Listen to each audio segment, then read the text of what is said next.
আসসালামু আলাইকুম। আজকে আমরা জানবো একটা শিশুর ব্রেইন কিভাবে শেখে। নাম্বার 1, সেন্সরি লার্নিং বা ইন্দ্রিয়ের মাধ্যমে শেখা। নাম্বার 2, নিউরাল কানেকশন তৈরি হওয়ার মাধ্যমে শেখা। নাম্বার 3, প্লে বেসড লার্নিং বা খেলার মাধ্যমে শেখা। নাম্বার 4, রিপিটেশন বা পুনরাবৃত্তির মাধ্যমে শেখা। নাম্বার 5, আবেগ এবং সম্পর্কের ভিত্তি স্থাপন বা ইমোশনাল বন্ডিংয়ের মাধ্যমে শেখা। নাম্বার 6, ইমিটেশন বা অনুকরণের মাধ্যমে শেখা। এবার আমরা এই প্রক্রিয়াগুলোর একটু ডিটেলসে জানবো। প্রথমে আসি সেন্সরি লার্নিং বা ইন্দ্রিয়ের মাধ্যমে শেখা কি জিনিস।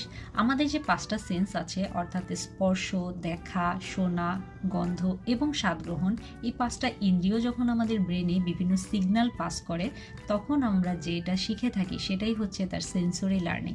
অর্থাৎ একটা খেলনা দিয়ে যখন শিশু খেলছে, ওটা স্পর্শ করার মাধ্যমে তার আকার বা আকৃতি জানতে পারছে, তার ভিজুয়ালাইজেশনের মাধ্যমে সে বিভিন্ন জিনিস দেখে সেটার রং কেমন বা কোন জিনিসটা কেমন ইত্যাদি সে দেখে শিখছে। তার চারপাশে যখন বিভিন্ন শব্দ তার কানে আসছে, শব্দ শোনার মাধ্যমে সে ভাষা বা কবিতা শিখছে।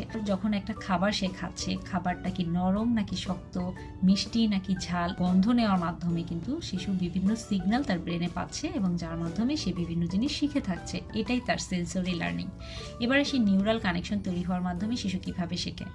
যখন একটা শিশু নতুন কোনো অভিজ্ঞতার সম্মুখীন হয়, নতুন একটা জিনিস যখন সে দেখে, তখন তার মধ্যে অনেক বেশি কিউরিসিটি তৈরি হয় এবং ওই জিনিসটা সে এক্সপ্লোর করতে চায়। এভাবে যত বেশি নতুন অভিজ্ঞতার সে সম্মুখীন হয়, তার ওই সংযোগ তত বেশি শক্ত এবং মজবুত হয় এবং এইভাবে নিউরাল কানেকশন যত বেশি তৈরি হবে, ততই শিশুর শিক্ষা প্রক্রিয়াটা তত বেশি দ্রুত হবে। এবারে সে খেলার মাধ্যমে শিশু কিভাবে শেখে। খেলার মাধ্যমে শিশু আনন্দে আনন্দে অনেক কিছু শিখে থাকে। তার টার্ন টেকিং, শেয়ারিং, পেয়ার গ্রুপের সাথে মেশার মাধ্যমে, তার ভাবের আদান প্রদানের মাধ্যমে তার কমিউনিকেশন বিল্ড আপ হচ্ছে, তার ফিজিক্যাল ডেভেলপমেন্ট হচ্ছে। খেলার নিয়ম শেখা বা সমবয়সীদের সাথে যখন সে মিশছে, তার লিডারশিপ স্কিল ইত্যাদি কিন্তু সে অজান্তেই শিখে থাকছে। এবং খেলা হচ্ছে শিশুর জীবনের সবচেয়ে গুরুত্বপূর্ণ এবং আনন্দে আনন্দে শিশু যে জিনিসটা শিখে থাকে সেটা কিন্তু সে অনেক দিন পর্যন্ত মনে রাখতে পারে। এবার আসি পুনরাবৃত্তি বা রিপিটেশনের মাধ্যমে শিশু কিভাবে শিখছে। যখন আমরা শিশুকে কোনো একটা জিনিস শেখাতে চাচ্ছি, তখন ওই একই কাজ আমরা বারবার করার মাধ্যমে অনেকদিন ওই কাজটা অনুশীলনের মাধ্যমে শিখে যায়।